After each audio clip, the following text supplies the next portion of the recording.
I just sent you the Arbor Day proclamation. Okay, I'm looking for it now. Good evening. I'm Yeah. Kalamazoo Deputy City Manager Jeff Chamberlain, and welcome to tonight's Kalamazoo City Commission meeting of Monday, April 19th, 2021. Tonight's meeting is being streamed live on the City of Kalamazoo's Facebook page, as well as the City of Kalamazoo's YouTube channel. You can listen to tonight's meeting by calling area code 269-552-6425 and entering meeting ID number 985-1200-0430 when prompted. And you can also leave a public comment for tonight by calling area code 269-226-6573. And I'd like to turn tonight's meeting over to Mayor David Anderson. Thank you, as always, Deputy City Manager Chamberlain, and I want to provide a warm welcome and a pre-Earth Day week welcome to everyone who's participating in our meeting tonight. I want to call this regular meeting of the Kalamazoo City Commission for Monday, April 19th to order. Clerk Borling, will you please call the roll?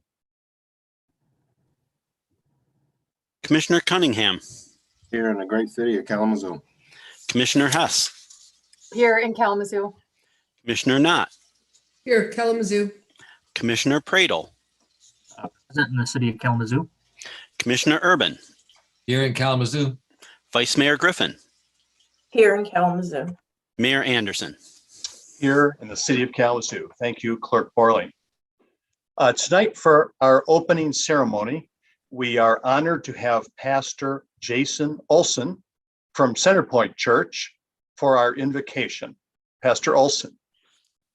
Yeah, thank you very much for having us. Pastor Port sends his regards from Oklahoma City to you. And let me just say thank you to all of you for serving our city. It's a delight to be able to be here and to know how many people are taking time out of their schedules to serve our city. So thank you very much. Prior to meeting, could we ask God to bless the meeting? Let's pray together. Our gracious God and Heavenly Father, we thank you for our city. We thank you for the legacy that Kalamazoo has, for so many different years of great people, great places. And Father, I thank you for all of these folks who have dedicated their time and their talents to serve our city. I pray that you would bless all of their decision-making, God, in the midst of a season of time in our world that is so difficult to lead. I pray that you would give them great wisdom to know how to make difficult decisions for the good of all. And so we lift up their time to you and pray your blessing on the meeting. In the name of Jesus, we pray. Amen. Amen. Thank you very everyone, much for the opportunity. Have a great meeting. Yeah, appreciate your words very much, Pastor Olson. Take care. We have two proclamations on our agenda tonight. And the first proclamation is going to be read by Commissioner Hess, who is the commission liaison to the city's Environmental Concerns Committee. And that is our Earth Day proclamation. Commissioner Hess.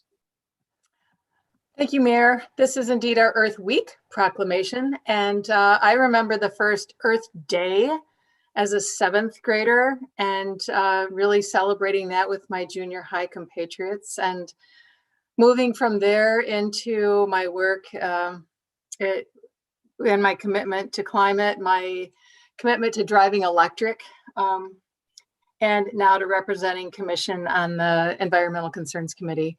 So I really want to recognize, before I do this, Chair Aaron Wright, who is committed to all the environment in Kalamazoo, and all the members of the ECC. Again, we'll be beginning our styrofoam recycling on Saturday at the farmers market. So bring all your number 6. Earth Week proclamation for Kalamazoo, April 18th to 24th, 2021. Whereas Earth Day was first celebrated 51 years ago on April 22nd. You can't hear me. Can you hear me? Oh, yeah. Okay. Earth Day was first celebrated 51 years ago on April 22nd, 1970. And whereas The first Earth Day celebration mobilized millions of Americans to launch the modern environmental movement, leading to the creation of the Environmental Protection Agency and the passage of landmark environmental legislations. And whereas, despite these earlier achievements, scientific consensus reveals that humanity and all Earth's creatures are facing ecological and climate crises. And whereas, in 2019, the Kalamazoo City Commission passed a climate emergency resolution. And whereas the City of Kalamazoo is committed to adopting and implementing a climate action plan and involving the community in the process. And whereas a team of dedicated volunteers has held annual Earth Day celebrations for many years and collaborated to plan a week of public events from April 18th through April 24th, 2021. And whereas the Earth Day events encourage all citizens to engage in environmental and climate-related activities. And whereas Earth Day events remind us of the interconnectedness of all living things on which we depend for our very survival. Now, therefore, on behalf of the 53rd City Commission, I, David F. Anderson, Mayor of the City of Kalamazoo, do hereby proclaim the week April 18th to 24th, 2021 as Earth Week in Kalamazoo, and encourage all citizens to learn about environmental issues and participate in community events to learn how to protect our environment. Thank you. Thank you very much, Commissioner Hess. I was, I guess, startled as you reminded me of the first date and how long we've been working on this. And I was involved in some of that very, very early work. And it's interesting being on the commission here, where the majority of the commission was not even born at that time, that here we are. So. And here we are. We're going to be are. working for a long time, Mayor. Yep. And looking forward to the fact that I think the city is going to have some important substantive actions we're going to be talking about more as we come into this summer about the work we want to do. So I appreciate your commitment, Commissioner Hess, and I also support the work of our Environmental Concerns Committee as well. So thank them. Our next proclamation is for Arbor Day, which is something we have also celebrated in the city of Kalamazoo for a long, long time, which is entirely consistent with our other proclamation. And Commissioner Urban, are you prepared to read that proclamation? Yes, I am. All right. Well, I asked to read this because in my driving around Kalamazoo in the last few days, I've noticed several really huge trees, just massive tree trunks that have been severed and chopped up for kindling. These trees must have been, maybe they're 200 years old. And it makes me think about how many old trees we have in Kalamazoo and how important it is that we keep our tree cover in the state it is and actually improving it. So this is very appropriate for me to proclaim this. Here we go. Whereas the city of Kalamazoo has a long history of joining cities across the nation to improve and expand local tree care, including itself as a Tree City USA. And whereas the trees we maintain and preserve can reduce erosion by wind and water, cut heating and cooling costs, moderate the temperature, clean the air, provide habitat for wildlife, and produce life-giving oxygen. And whereas the trees we maintain and preserve provide an enjoyable atmosphere and beautify our community.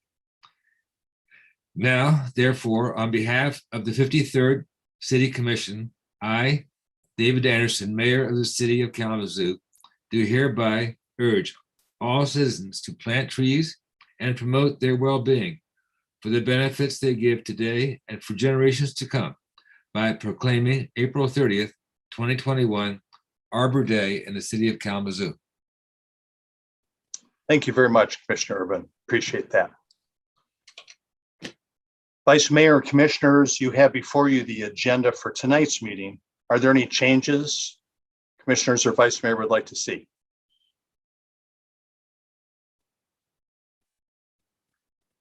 All right, seeing none, next item is communications. City Manager Ritzma. Nothing, Your Honor. Thank you, Manager Ritzma. We have several public hearings tonight. It's E on our agenda. So starting with item E1, I would now like to open a public hearing to receive comments on a resolution approving a project plan for water system improvements and designating James J. Baker, PE, as the authorized project representative. And who is providing the staff presentation on this topic? Your Honor, there is no presentation, but we do Okay. have Director Baker here and a representative from Pry Newhoff, the engineering firm. Any questions for staff from commissioners? Commissioner Pradel. Yeah, I was just going to ask a couple questions for the public here. So it's my understanding this one is request is just required to put in this application, but it's for the drinking water revolving fund loan, and it's for a amount requesting, if I understand correctly, 20 million for that. That's correct. Okay. This is essentially a funding application as well as a project application. And then the reasoning for this is largely because there's potential for principal forgiveness, and it's also a very low interest loan, correct? Correct. There's the opportunity for principal forgiveness if we are determined to be a disadvantaged community. A disadvantaged community status carries significant principal forgiveness, and essentially what principal forgiveness is, would be like a grant amount. There also is some opportunity for principal forgiveness just based on the scope of the project, being that it's lead service replacement. So that we previously did a project over on the east side. That's a project we currently are doing. During that project, we received about $1.78 million of principal forgiveness, and we were not determined to be a disadvantaged community. Another point of this funding application is the effect that the bonds have, or those interests on those bonds have on rates, is in comparison to the open bond market. If we go out for this project on the open bond market, we go out and we get $20 million of bonds, and we have to start paying back the interest and the principal on those bonds as soon as we get the money in our hands. With this project through the state, essentially the state of Michigan underwrites this loan, and that we have a much softer payment arc, if you will, in terms of the effects it has on rates and the effects that it has on our ability to go out and do the work and do the project. Some additional reasons for this funding application is there are other opportunities within the state of Michigan to receive funding, where we've all heard about the governor's water infrastructure program, and that process to go after those funds is tied to DWRF. And I also did want to make the point that we are actively searching out for other project funding opportunities, including reaching out to Congressman Upton's office to try to obtain some earmark funding for this project as well. So, this is essentially one funding application, and we're going to utilize that, as stated through that DWRF process. But we are also looking for many other funding opportunities, to include FFE. This is lead service program replacements are an annual FFE ask as well. And specifically, this one is designated for the non-copper water service line replacement program, correct? Correct. Thank you. Yeah, thank you, Commissioner Pradel and Director Baker. Other questions for Director Baker on this particular item? Seeing no other questions, Deputy City Manager Chamberlain, are there any public comments on this? We do not have any public comments on this item. Okay, thank you, DCM Chamberlain. Seeing none, I would now like to close the public hearing. Commissioners, the recommended action is a motion to adopt the resolution. Is there a motion? Move that. I'll second. Oh, all right. Motion made by Commissioner Urban, supported by Commissioner Hess. Is that right? All right. Any further discussion, commissioners? Clerk Borling, would you please call the roll? Commissioner Hess, Yes. Commissioner Knott, Yes. Commissioner Pradle, Yes. Commissioner Urban, Yes. Vice Mayor Griffin, Yes. Mayor Anderson, Yes. Commissioner Cunningham. Yes. Thank you, commissioners. The motion passes. Next is item E2. I would now like to open a public hearing to receive comments on an ordinance to amend the zone district map for 1014 Ampersand Avenue from residential mixed use district, that's RMU, and riverfront overlay sub area 5 to commercial mixed use district, CMU, and riverfront overlay sub area 6. Is there a staff presentation of this item, Manager Ritzma? No, Mayor, but Director Kick is available for questions. All right, thank you so much. Commissioners and Vice Mayor, are there any questions for staff? Commissioner Pradle. All right, I'm trying to do a better job of asking questions with every topic that's on a permanent agenda, so please forgive me. So on the packet that went out to the public here, Director Kick, it just said that the ordinance will maintain or improve compatibility among uses. Do you mind just kind of explaining that to the public a little bit about what that means and why that's important to this corridor? Sure. Thank you, Commissioner Pradle. This is Director Rebecca Kick. I'm Director of Community Planning and Economic Development. And so planning falls under that umbrella and that purview. So what that really begins to mean is that in this district where there are several overlays already, different types of commercial uses, this is going to create some consistency. This particular lot had 2 different zoning classifications. And so by rezoning this property, we'll have 1 zoning classification across.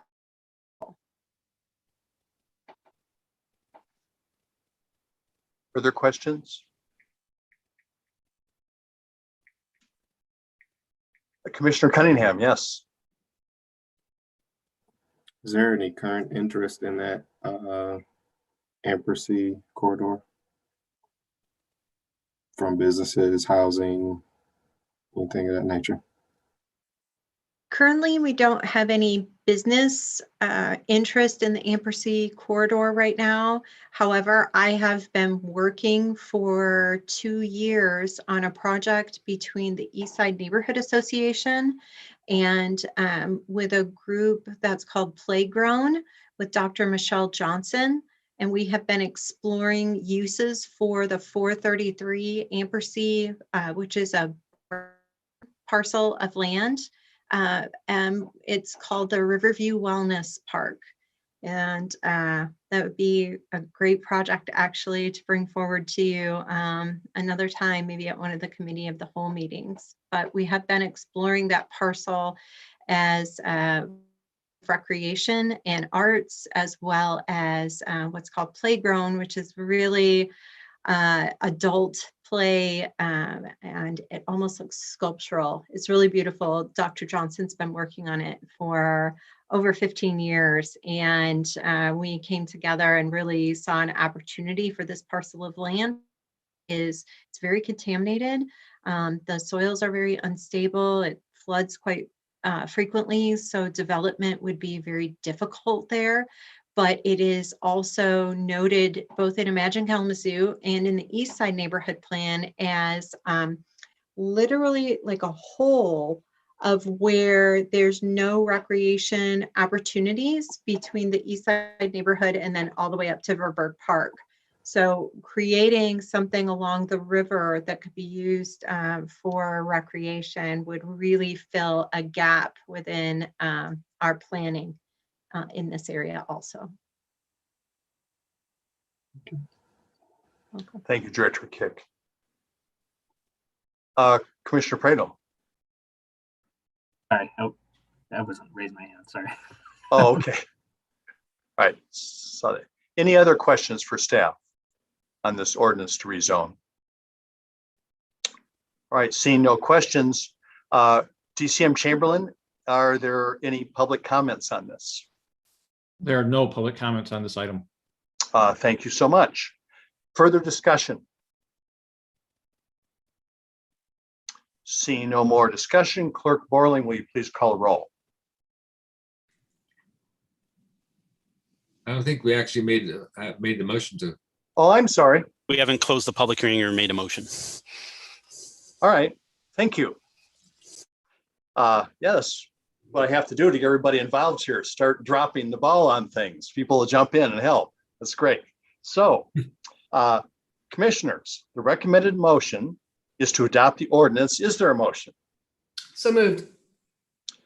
Motion made by Commissioner Knott, Or supported by Commissioner Cunningham. Further discussion? All right, now Clerk Borling, please call the roll.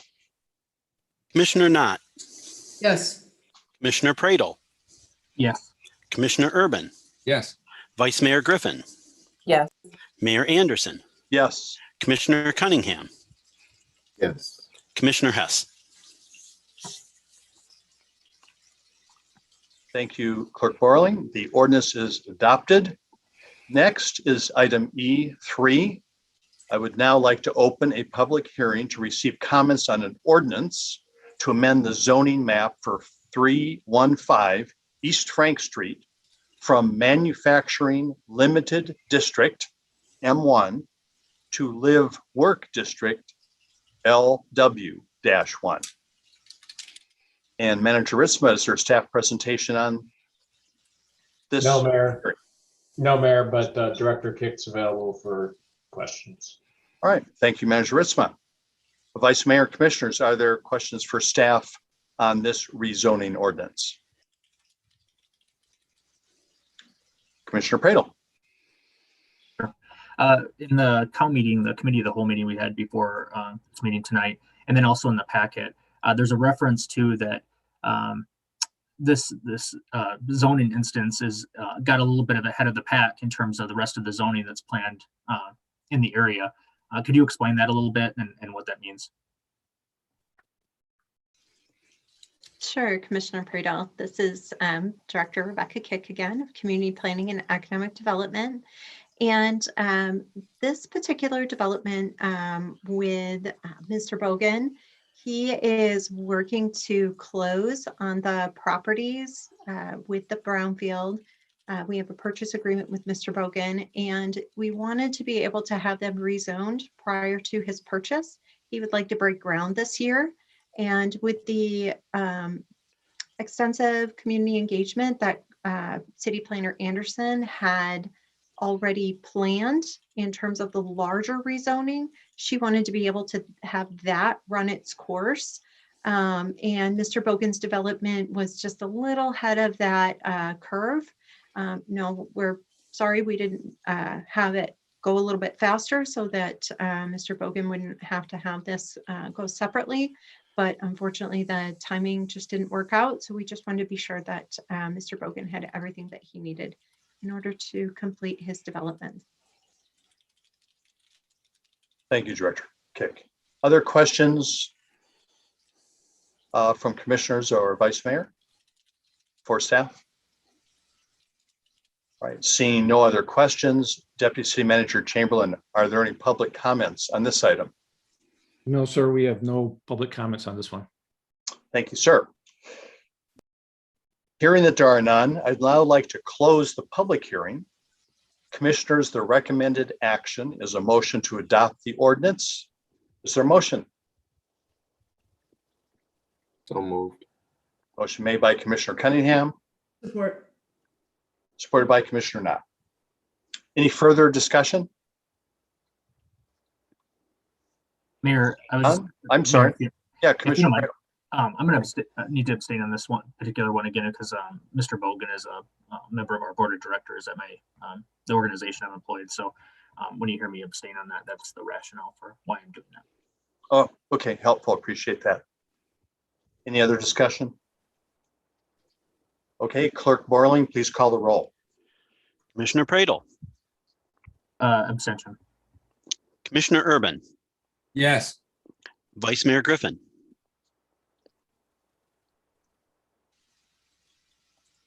Yes. okay. Mayor Anderson, Yes. Commissioner Cunningham, Yes. Commissioner Hess, Yes. Commissioner Knott. Yes. Thank you very much, Commissioners. The motion passes. Next is item E4. I'd now like to open a public hearing to receive comments on the 2019 through 2021 analysis of impediments to fair housing. And Manager Ritzma, is there a report on this item? No report, Mayor, but Director Bonner is available for any questions. Good to see you, Director Bonner. Nice to have you here. Are there questions from Vice Mayor or Commissioner for Director Bonner or anyone else on the team?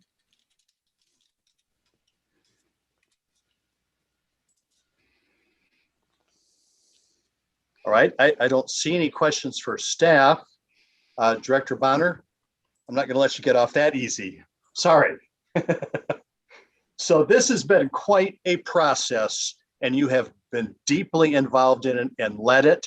And I know it's been, challenging work, and maybe all work that is as important as this is challenging work. So do you mind sharing some overview comments on this item we have in front of us this evening? Sure, thank you. This is Dorla Bonner, Director of Diversity, Equity, and Inclusion. Thank you, Mayor, for your kind words. It, of course, has been a journey. The Analysis to Impediments to Fair Housing is a federal document that all governments, they call entitlement communities that receive federal dollars, have to write. And it is the only federal document that it focuses on people of color and the impediments that people of color face in obtaining affordable, attainable, safe housing. This has been a labor of love, not just for me, but a whole lot of us. Isaac, TRHT, Fair Housing in Southwest Michigan, Patrice, Vice Mayor. We've worked very hard to produce this document. We were fortunate at this. It was complicated. We started off under a HUD program called Affirmatively Furthering Fair Housing. And the federal administration canceled that program midstream. So then we had to go back to the analysis of impediments without any direction from HUD about what to do.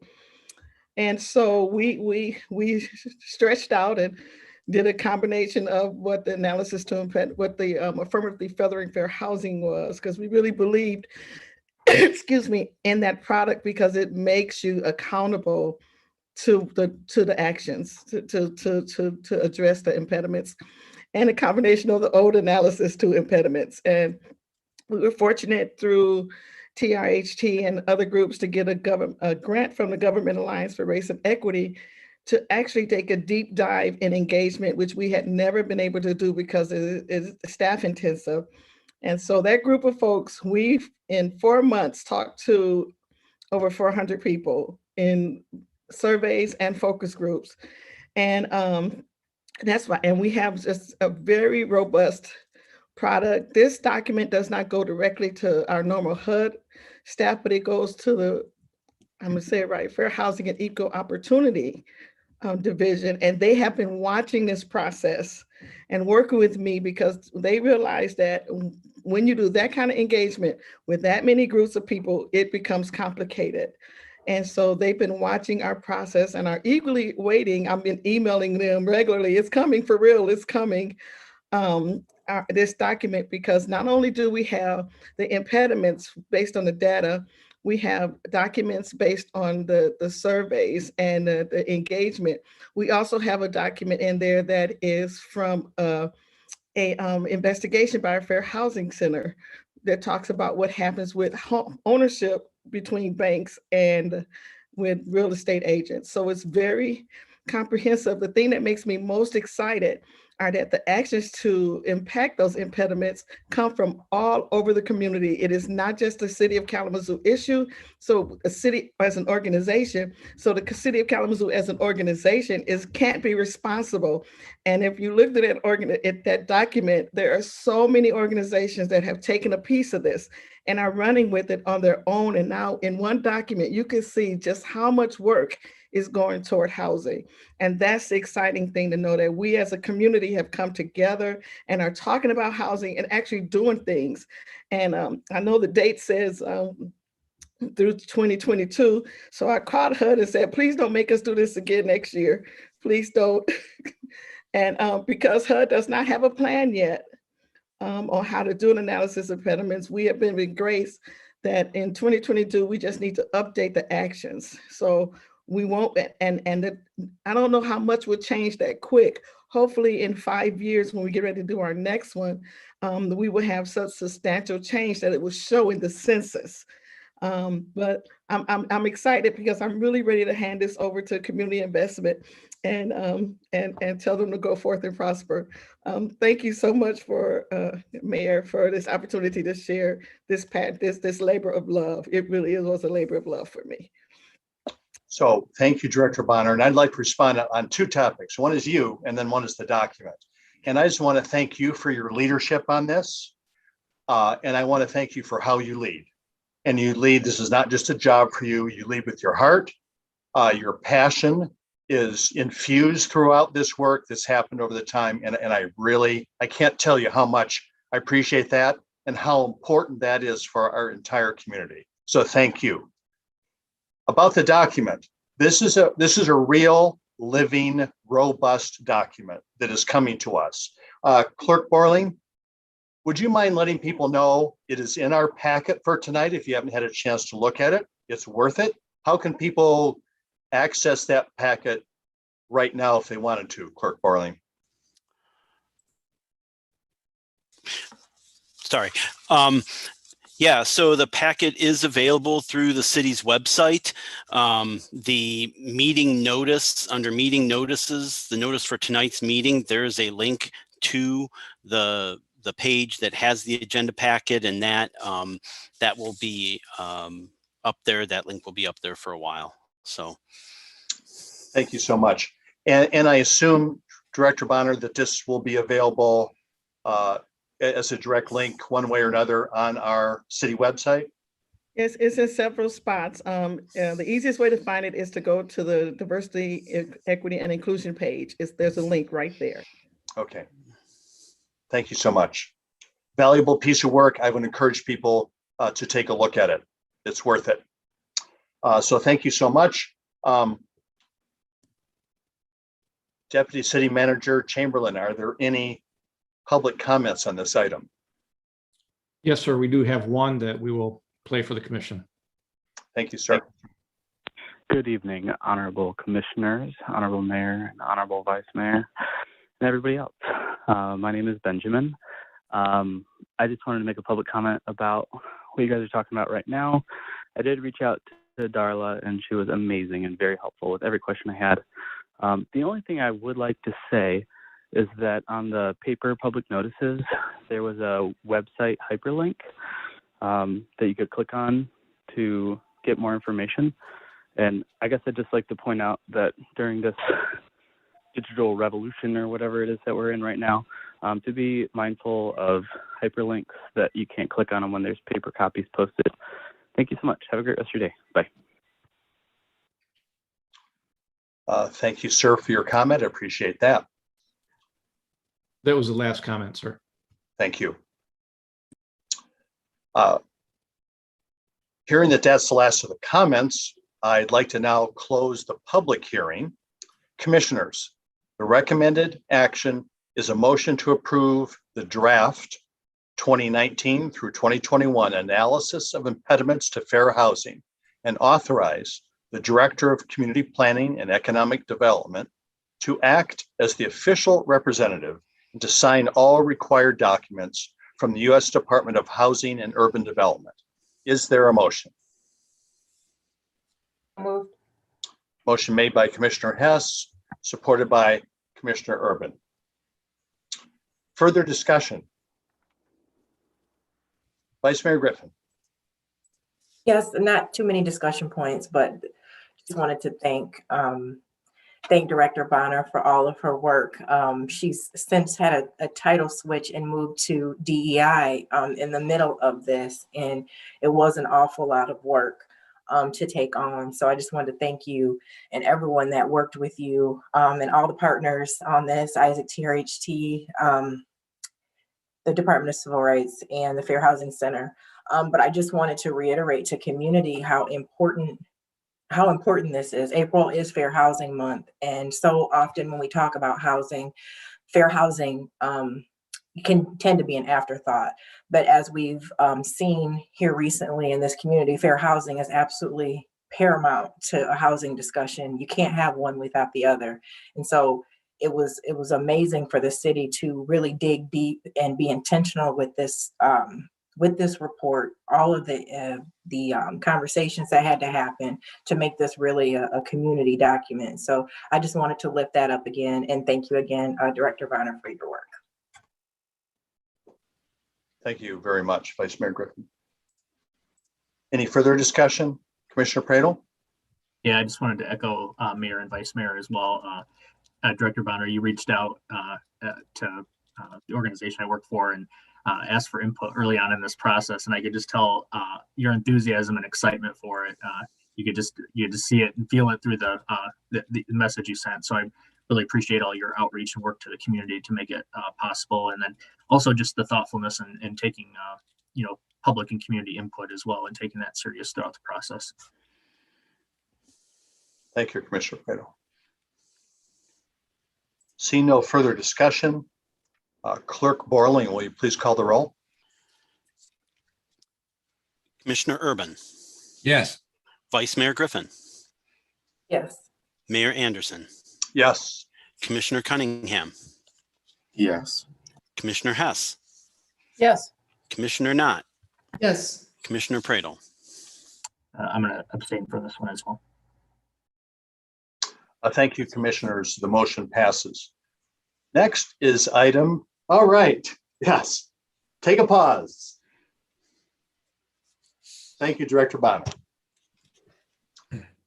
Continuing with our hearings, next is item E5. I'd now like to open a public hearing to receive comments on the recommendation of the Community Development Act Advisory Committee, otherwise known as the CDAAC, for the program year 2021 action plan. And Manager Ritzma, do we have a staff report on this? No report, Mayor, but Vanessa Collins Smith is available, our Community Development Coordinator. Thank you, Manager Ritzma. So I want to remind people that in that same packet that is Clerk Borling referenced, there is a very detailed report on this action plan, which is a one-year action plan for 2021. The year is July through June. That's what the HUD year is. So that's why we're working on that now.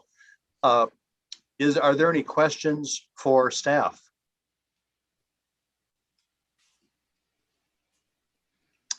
Seeing none, Deputy City Manager Chamberlain, are there any public comments on this item?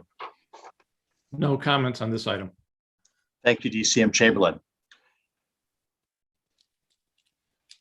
So without any comments, I'm going to close the public hearing. Commissioners, the recommended action is a motion to accept the recommendations of the committee, which is volunteer members of our community here in the city of Kalamazoo, who sit on the Community Development Act Advisory Committee. So we're accepting their recommendations for the use of funds from the U.S. Department of Housing and Urban Development, HUD, to adopt the program year 2021 action plan and authorize the Director of Community Planning and Development to act as the official representative of the city and sign all required HUD documents. Is there a motion? So moved. Motion made by Commissioner Cunningham. Motion supported by Support. Commissioner Knott. Any further discussion, Commission?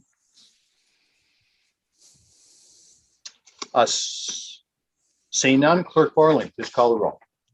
Vice Mayor Griffin, Yes. Mayor Anderson, Yes. Commissioner Cunningham, Yes. Commissioner Hess, Yes. Commissioner Knott, Yes. Commissioner Pradle, Abstention on this one as well, sorry. Commissioner Urban. Yes. Thank you, Commissioners. The motion passes. Also an important document. Deputy City Manager Chamberlain, are there any general public comments for this evening? Yes, sir. We do have a few that have come in, and we'll begin playing those right now. Yes, my name is Rosemary Woodhouse, and I'm calling to comment on your housing issue. I believe it's maybe for the homeless, I hope. I just want to put my comment out there that I hope that something's being done for them. They've suffered a long time and they need help. They don't get the help they used to from being put in mental institutions, and they have a lot of mentally ill people that need help. So that's all. I'm thankful that they're getting some help now, hopefully. Thank you. Bye. Hi, my name is Tina McClinton. I live on Lake Street. I am calling because I just happened to see this meeting that's not supposed to be till tomorrow. Don't understand, wasn't even informed of it. But anyway, I'm calling because why won't you fix the infrastructure in Southtown neighborhood? Every time it floods, your storm drains fill up in the streets. They flood out the sewers. The sewers back up in our homes, in the streets. You know, it after 3 years, it's really getting tiring of having to deal with this. It's really getting tiring of having to put in new furnace, new water heater, fix your basement, clean the sewer that backs up in your basement to your basement drain, clean up all that mess. When are you going to fix this infrastructure in Southtown neighborhood? You talk about Earth Day. You talk about saving the environment. How about you save green spaces? I have one green space left on Lake Street that you have been trying to destroy for years now. And every time you destroy a green space in my neighborhood, we flood more and more and more. Now, instead of it being once every 10 years, it's once every year, 2 to 3 times a year. Depends on how much rain we get. Storm drains in the street, fill up with water, back up the sewers. This comes up in our basements. Homeowners of Kalamazoo should not have to live like this. They should not have to deal with this. When are you going to fix your crumbling infrastructure in the poor neighborhoods? Stop taking away green spaces. I have one green space left in Southtown neighborhood. That's it. That's all we have left. That's all the deer have left. We have a falcon. We have hawks, mama and baby. We have all kinds of little animals, big and small. We have foxes. You know, it's a wildlife. It's our little piece of country in the city. How about for Earth Day this year, you save the last natural green space in Southtown neighborhood, Mr. Anderson, and quit trying to destroy it. Thank you very much. Have a good day. Bye. I'm calling to complain about low-income housing. Low-income housing is not low-income housing anymore. They go by market rate, and it's not fair to the people who are on subsidized housing. Good evening. This is Dorothy Appleyard. I reside in the city of Kalamazoo. I want to make a rather general observation about the discussion on affordable housing. It seems that the city is making a really comprehensive effort to address affordable housing, and we all appreciate that. But one of my concerns has been about the live-work zoning designation that permits residential housing on the first floor of shopping districts. And I think there are lots of problems with that. But the one thing that really bothers me most is that as a city, we're addressing these housing needs, but we're not addressing the underlying causes of the need. We need to address poverty. And one of the ways I think we can do that is by encouraging entrepreneurial business developments in some of these shopping districts. And I think permitting residential on the first floor of these districts is a deterrent to that need. And I think it's as important as a housing issue is helping people to establish a way to support themselves. And these small businesses could do that. And I would just like to hear more discussion on this before we arbitrarily make those changes. Thank you. This is Joe Byers. I live in the Vine neighborhood. I'm a city resident. I'm calling because I remembered from November when the budget was passed for 2021 that both that Commissioner Knott said that the planning for the budget actually begins in April. So I'm calling to remind Commissioner Knott and Vice Mayor Griffin of their commitment to be more involved in the budget negotiations and planning, especially when it comes to our KDPS, public safety budget, and with cops continuing to kill Black men at an alarming rate, I'm hoping that this is the year that Kalamazoo really is reimagined, especially when it comes to public safety's budget. Thank you. Mr. Mayor, that was the last public comment. Okay, thank you so much, Deputy City Manager Chamberlain. Appreciate it.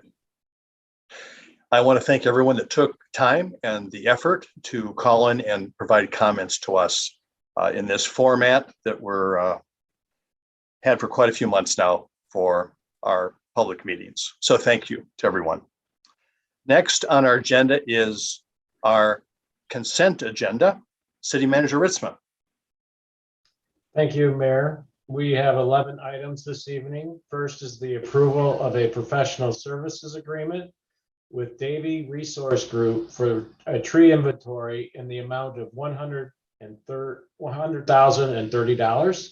Next is the approval of a contract with Matico Drilling Company for water pumping station 5 PFAS source investigation services in the amount of $104,750.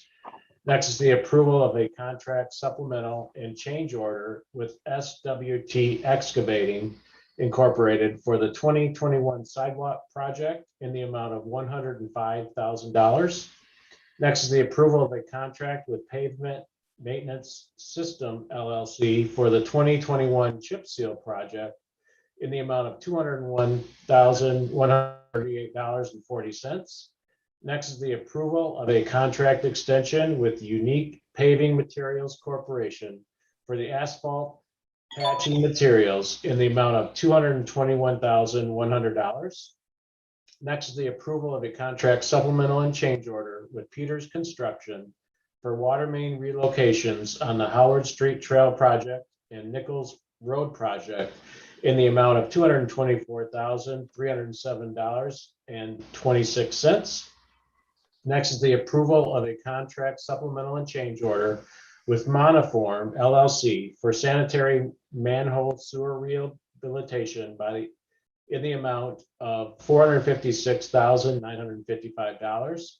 Next is the approval of a contract with Lounsbury Excavating Incorporated for the construction of the West O Avenue water main project in the amount of $1,407,291.50.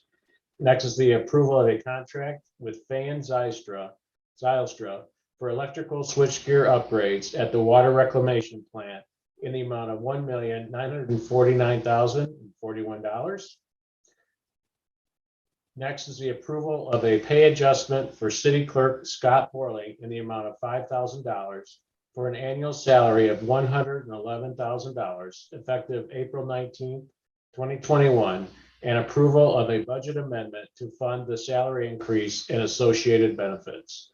And finally, approval of 2020 and 2021 budget amendments and receipt of informational reporting on capital project carryforwards and grant acceptances. Thank you very much, City Manager Ritzma. So commissioners, the requested action is to approve items 1 through 11 and authorize the city manager to sign all documents on behalf of the city. Is there a motion? So moved. Motion made by Commissioner Pradel. Supported by Commissioner Cunningham. Clerk Borling, will you please call the roll? Mayor Anderson, Yes. Commissioner Cunningham, Yes. Commissioner Hess, Yes. Commissioner Knott, Yes. Commissioner Pradel, Yes. Commissioner Urban, Yes. Vice Mayor Griffin. Yes. Thank you, commissioners. The items on the consent agenda are approved. Next are reports and legislation. City Manager Ritzma, you have a report. Yes, tonight I would like to ask Director James Baker to give an update on our odor remediation efforts on the north side. And I'll turn it over to Director Baker. Thank you, sir. Director Baker. Thank you, Mayor, City Commission, Vice Mayor, City Manager. The odor mitigation quarterly report is updated. It's within the packet. There's a link to that. Again, this many documents. It's a very large document, and it's broken out. And so there's sections at the titling of the report, and each subsection is intuitive to what the item talks about. And so I did want to take some time to kind of highlight what are some of the major accomplishments and what are some of the things that we're working on, and that also to be available to take any questions that may come up. So one of the first things we wanted to highlight is the city's doing a pilot for real-time hydrogen sulfide monitoring within the sewer system now. So before, we've talked about the EnviroSuite software, we've talked about the community sensors and sensors around the wastewater plant. Those were above grade. Those are in the air that are sensing atmospheric levels of H2S that originated either at the wastewater treatment plant, potentially at the paper mill, or potentially within sewers. We're taking that now a step further, and we're going to be actually measuring gas levels inside the sewer itself. We're utilizing a company and a product called Smart Covers. These are essentially a very sophisticated manhole cover that's got the instrumentation with it, and then it utilizes either radio or cellular networks to get that information back to the treatment plant. So we're working to implement this right now. The pilot was approved by the city manager in the first quarter, and so that's kind of why we've got it in the report. We don't have that operational yet, but we continue to work on it. Another item to highlight is our community sensors, our EnviroSuite sensors. We added 3 more sensors, so we now have operational sensors at Rockwell Park, at the Crom and Prouty Park, and at the NACD building, kind of in the location boundary of Ransom, Church, and Park. And, you know, a big thank you to NACD for working with us to get that sensor mounted. So this brings now our community sensor count up to 6. Kind of following along the line of EnviroSuite updates, we are working on getting together an online reporting capability so that community members can just go to a URL or webpage and they can see the EnviroSuite system up with sensor readouts. What we're currently working on is integrating a sewer base map into the functionality of the web page. And again, we're working on this stuff right now, kind of real time with EnviroSuite. And we hope to have this publicly available, up and running by Q4 of this year. Construction within the treatment plant has resumed on the 3 carbon units. Now there was 4 carbon units. One of those carbon units is operational, and it has been operational since 4th quarter of 2020. So we're working now in construction to bring those remaining 3 units online. And during our last report, the fourth quarter report of 2020, we stated that it was our goal to have those operational by spring of 2021. And so we're working towards that goal. Just want to remind everybody that the first 2 months of the first quarter was January and February, and it was pretty cold out, and the materials are temperature limited in terms of our ability to construct on those. So that work is ongoing, and we hope to have more of those units operational here very shortly. Also want to provide an update that GPI, which are Graphics Packaging International, continues to use hydrogen peroxide to treat their odors on site. They're now also piloting the use and dosage of oxygen, for that odor control treatment. So those are kind of the main points I wanted to highlight, and I can take any questions at this point. Thank you, Director Baker. Questions from Commission for Director Baker. Commissioner Cunningham. First, want to just say I truly appreciate Director Baker and the effort that he's been putting into this opportunity. He has taken my calls and text messages, literally 3, 4 o'clock in the morning, to try and address and figure out what's going on and how we can better, serve our community. So from my heart to yours, I want to say thank you. I truly appreciate that. I did have a couple questions. How long before we get the reporting system up and running for the community to, if they run into certain smells at that point in time, they can get online and communicate that in real time with us? Yeah, that's a great question, and thank you, Commissioner. So we're currently working through EnviroSuite right now to have the hosting of that brought up. We're also working internally with IT to see what server that could be hosted on. And so essentially, this is as the Commissioner stated, these are some of those regression analysis and some of those odor reporting items that we've kind of iterated through in real time.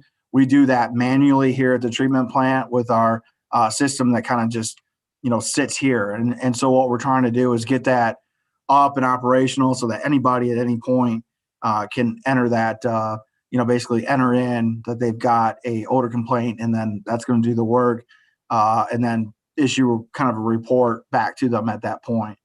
One of the things that we paused on and then kind of retooled was that integrating the sewer base map into that. And what I think we felt was really important, and we kind of worked through it this winter a little bit, was that we were identifying potential odor sources that didn't seem to correspond back to the treatment plant or back to the paper mill. And so, we felt it was important to have the sewer network within that map structure, and to have the sewer network be able to, be a source to be able to trace back to. And that's going to help us in the long term delineate and, continue on this work of odor investigation and figure out what are some of these potential sources. So, we're providing a date, a general date range of, kind of end of summer to fall to end of year. I understand it sounds a long ways out, but we want to make sure it's right and it's, functional, and it gets through all the testing, and that it's, essentially intuitive and easy to use by the public when we roll it out. Thank you.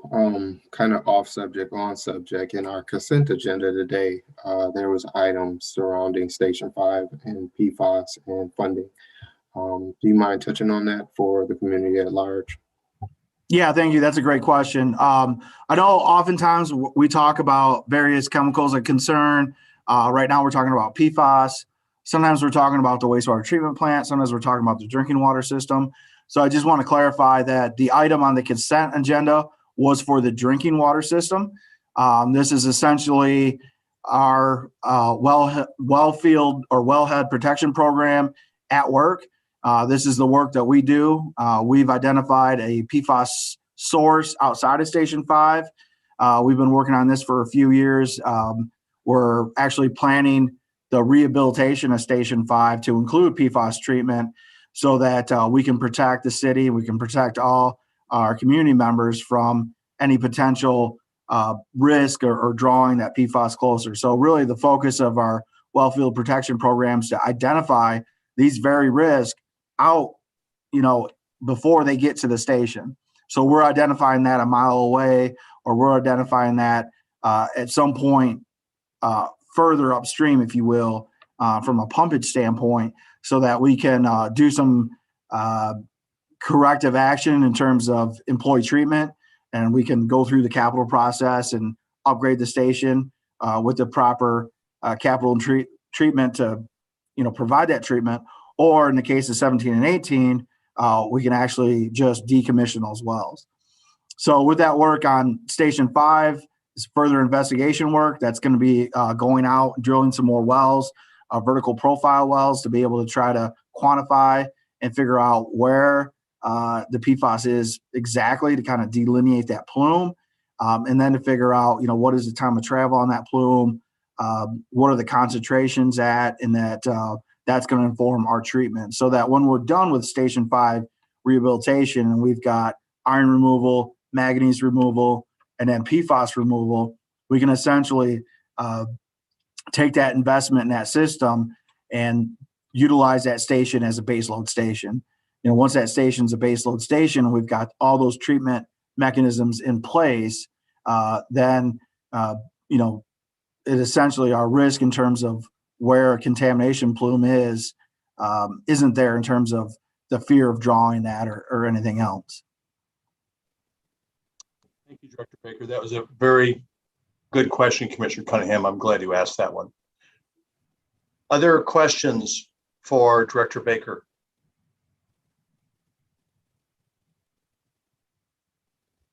Seeing none. Thank you, Director Baker.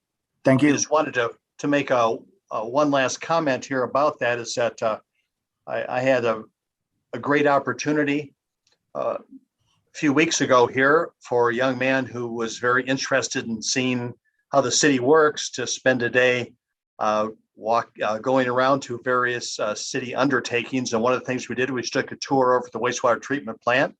I would suggest once again that is just it's a Kalamazoo jewel that is unrecognized as far as the importance work that's done there.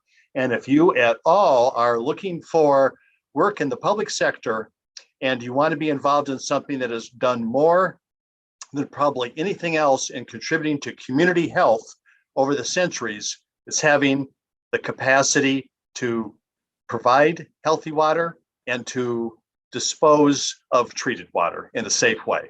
And that's the work that's done over there. It was great to meet the folks that are working over there. Very dedicated crew, Director Baker.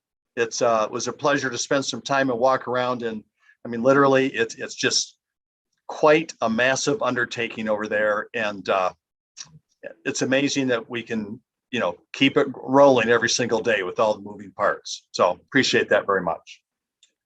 Manager Ritzma, anything else? Nothing, Your Honor. Thank you very much. Now is the time for commissioners to make comments. Commissioner Urban.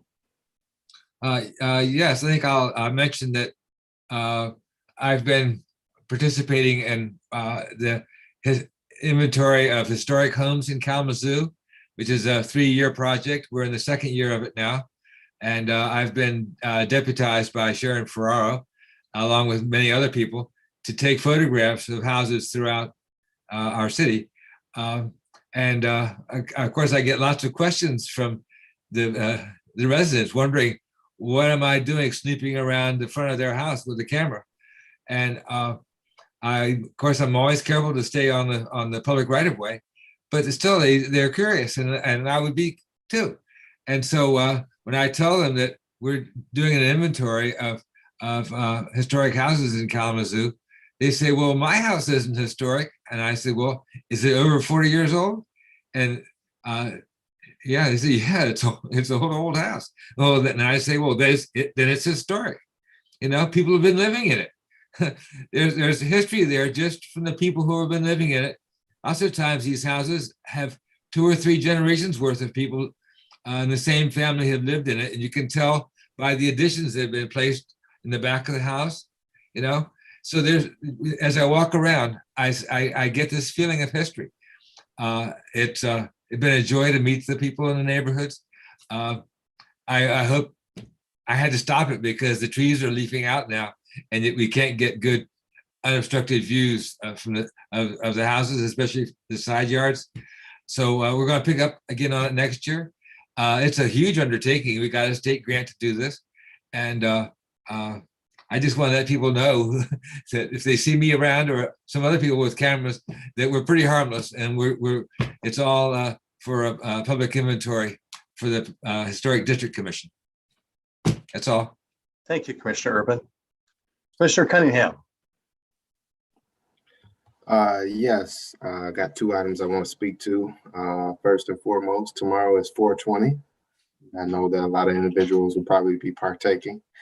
Again, have fun, but please stay safe. That's the most important component, is keeping our community safe.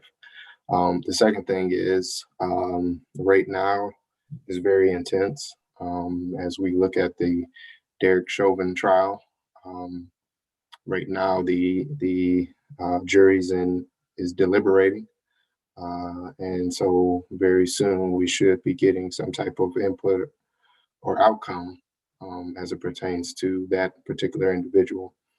I just want to encourage individuals in our community to continue to communicate, continue to love, continue to interact, and have these deep dialogues that aren't always easy to have, are uncomfortable and quite frankly tiresome in a lot of instances. So once again, just stay encouraged and please be safe. Thank you very much, Commissioner Cunningham. Commissioner Knott.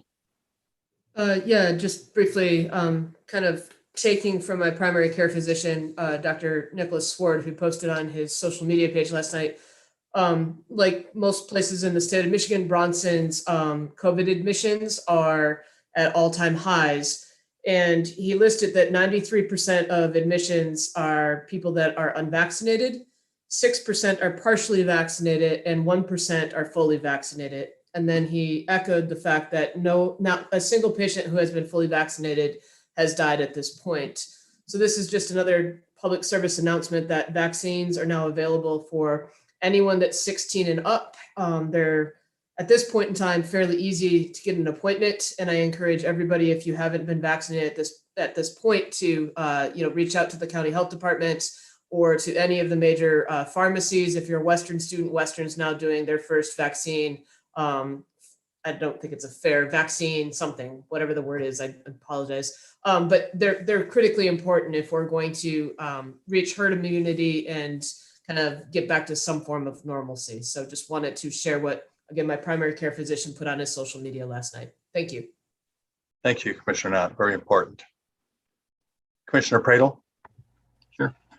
Good evening, everybody. So I just wanted to lift up a couple opportunities. We've had a caller call in during public comment period, I think maybe 2 times, talking about just all the trash and litter it's been found in neighborhoods and on streets and in vacant lots and whatnot. And we have 2 cleanup day opportunities coming up here on Thursday, April 22nd.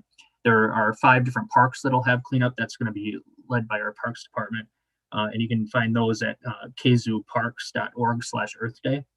And then also Kalamazoo Department of Public Safety also has cleanup days scheduled for 5 neighborhoods plus downtown as well throughout the day on the 22nd. You can find those on their, I think I've seen those on their Facebook page or their any of their social media as well to check out. But those would be great opportunities for us to find a socially distanced way to get out and about and give back to our community, clean up the place we love. Also, I just realized when I was logging on tonight as well, before the next time we meet, it will be the official opening of the farmers market for the season. Just reminding folks that that is going to be at a new home temporarily as we reconstruct and reimagine the farmers market in the Edison neighborhood. So just remember that's going to be at Mayor's Riverfront Park for that start as well. And then I just wanted another observation I just had as well that I wanted to take a moment to spotlight as well. You may have seen from some of the town halls and the meetings we've had, quite a few new people who are serving us, the people of Kalamazoo here at the city. With Tanya Turner, our new community collaborator, had a great opportunity to see her at work with a couple town halls, and just recently was in a meeting with her with the neighborhood leader of Vine, Steve Walsh. Ryan Bridges, would have seen him. I've seen him all over the place, working hard for the people of Kalamazoo, as well as our public information officer. Paul and Mel, you probably saw, I believe it was the cow meeting that we had maybe last time or 2 ago, I guess. And our new individuals who are working in our economic development team. Sherilyn Parsons, if you watched our cow meeting tonight, she's our new housing coordinator as well, that's doing work for them. And then Director Bonner has only been in her role as director, although she's been with the city for a long time, a little over a year, but is now hiring a coordinator position as well in her department as well. And so I guess the observation I'm trying to point out by naming all these individuals is that this time of year, when you start to see construction season and a lot of infrastructure projects going on, it's easy to note your tax dollars and the city at work with things, right? So infrastructure, roads, sewer, but all those individuals that we lifted up here, those are people who are investing in other people and in our people infrastructure, if you will. And so I'm proud that our city has made that a priority and creating positions that are going to improve the quality of life for our community through its people. So wanted to lift that up and wish everybody a great rest of the week. Thank you, Commissioner Pradel. Commissioner Hess. Commissioner Pradel, I feel like busting into a chorus of People Who Need People by Barbara Streisand here. But it's true. That's what I think about our community. I second everything that Commissioner Knott said. Please, please, please get your vaccines. Let's see. The city is hiring seasonal workers for both parks and recreation and public services. So please look on the city's website. There's plenty of opportunities, as Mayor Anderson mentioned, for employment here in the city of Kalamazoo. I understand that we are in a watershed moment with racial relations in this country, which play out in our city. As the city works toward becoming an anti-racist organization, we will most likely make mistakes along the way, but we have to continue the dialogue. I want to thank, I second again what Commissioner Cunningham said. I want to thank Valerie Cunningham for the wise and well thought out and well presented presentation on the recognizing differences that the city of Kalamazoo collaborates with KBCC and Western and K and other organizations, that she put out some great truths during that time. And on my on the morning session, there were 450 people. In the afternoon session, I think there were well over 300 people. So there are several people in this community who are committed to doing this work. That said, on Friday, I was able to attend an event at Centerpoint Church, and coincidentally was our invocation this evening, led by Pastor Port, Centerpoint Church. It was called Transform Kalamazoo, and they brought in a speaker, Eric Swanson, who wrote a book called Transform a City, and to transform a city. I want to give just gratitude to Mount Zion Church, to the Bridge, and to Centerpoint Church for really spearheading this, but also for now getting faith-based organizations together to really address a lot of the issues here in Kalamazoo to create positive healing and serving relationships within the city. So I came out of Friday with great hope for this city because, and then after Valerie's presentation, there are good things happening in the city of Kalamazoo. We have our challenges, but I have great hope. Thank you. Thank you, Commissioner Hess. Vice Mayor Griffin. Yes, briefly, I just wanted to say for those that called in, for the person who called in about our house's population, if you have any specifics or any suggestions, please make sure that you email or you write in to those of us as we're continuing to have these conversations. To the person who called about infrastructure, that is a conversation I believe that we will be having here soon. But again, if you have any specific ideas or thoughts or suggestions, please make sure you submit those for the conversation or the comment about zoning. Thank you for that.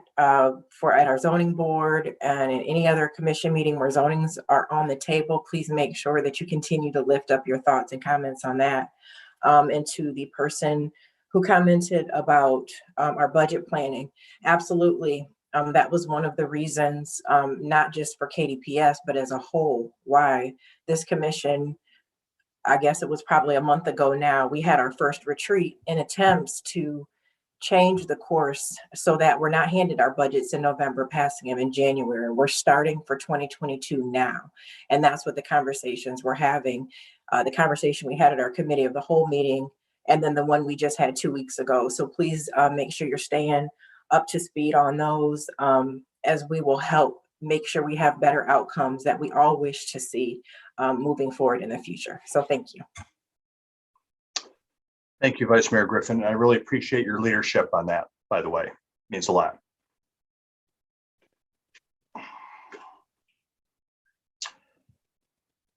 I'm speaking now as a proud licensed residential builder in the state of Michigan. And we had a presentation this evening and it was on housing. And if you look through the list of things that we have planned for this city and all the work that needs to be done, I just want to say I'm encouraging anybody who is interested in all in helping do this work to consider getting into the trades. We still have a great lack of people who can do the work, whether it's electrical, whether it's plumbing, whether it's framing, whether it's concrete work. This is the work that we need to do to build a sustainable housing future here for everyone. Just to have people that are interested and willing to do the work. I can't tell you what a good way it is to make your way through life. As a self-employed contractor for years, you can fix things in your own house. You are a friend to all when they find out you know how to do something. And Commissioner Cunningham, there's nothing better than saying, hey, do you have a friend who's a plumber? Correct? And having that kind of friend infrastructure in town. So anyone who has the slightest interest, the city of Kalamazoo helps people who want to get into the trades. We're going to be doing a lot of building here. It's something that cannot be outsourced to some other place. It's something that has to happen right here. There's nothing better for what I will say, a career that makes you feel good about yourself and good about what you can do for your neighbors in your community than participating in the building trades. But I want to broaden that idea of building a little bit further. And that is this, that when I had the opportunity to be in the building trades on a regular basis, I oftentimes was in situations where I was walking a top plate and maybe helping set trusses with other people who were also up in the air with me, standing on joists. Another part of the top plate is we set that truss up. And what you do is that no matter what your background is or your particular beliefs about any topic, in that moment, you have to care about each other. You have to be careful.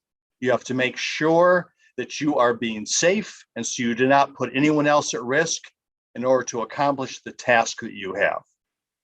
And I think that even more than the building we're going to be doing here in Kalamazoo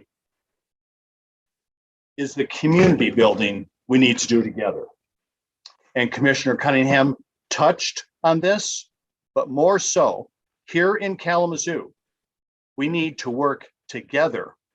It's about how we do this work so that while we're accomplishing the tasks that we need to accomplish, we're building relationships of trust, relationships where we get to know each other across boundaries that maybe we have not as a habit reached across before. It's time to be intentional, Kalamazoo, about building those relationships and building a community together where all of us can prosper. So I appreciate that effort. Thank you, Commission. It's great working with you. And staff, thanks for all the work you talked about tonight. This is what we need to be doing. Keep your hearts open. I love you, Kalamazoo. We're adjourned.